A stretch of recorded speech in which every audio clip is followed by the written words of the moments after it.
In today's video, I'm going to teach you how to create a map in Google Drive, all in just 5 minutes. This simple and efficient process will allow you to visualize data in a way that is interactive and easy to share with colleagues, friends, or clients directly through Google My Maps. First, you'll want to start by navigating to your Google Drive homepage. If you're not already there, open a new browser tab, log into your Google account, and head over to Google Drive. Once you're on the homepage, you're ready to begin the process of creating your map.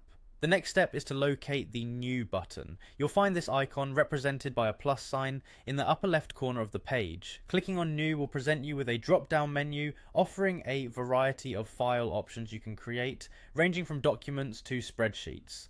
For the purpose of this tutorial, we're going to focus on creating a Google My Map. So let's proceed. After clicking New, you'll want to hover down to the More option that appears toward the bottom of the drop-down menu.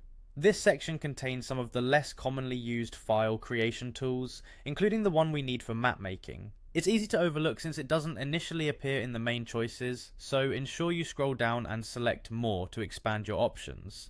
In the expanded menu, look for and click on Google My Maps. It's a powerful tool built into Google's suite of applications, specifically tailored for creating custom maps, where you can add data layers, draw shapes, add markers, and even import geographic data. When you click Google My Maps, it might take a moment to load. Once it does, you'll be greeted by a new browser tab specifically for My Maps. Here you will see a Create a New Map button prominently displayed. Go ahead and click that. This action will initiate the setup for your very own custom map, where you'll be able to start adding content, plotting points, and much more.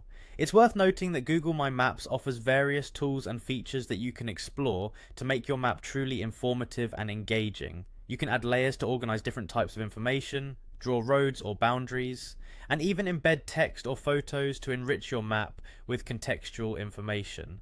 Remember, once you've created your map, you can share it with others by clicking the Share button, allowing for collaborative editing or simply viewing, and there you have it, a quick and simple way to create a map using Google Drive in under 5 minutes. This method is perfect for anyone looking to integrate custom maps into reports, presentations, or educational materials. Thanks for joining me today, and happy mapping.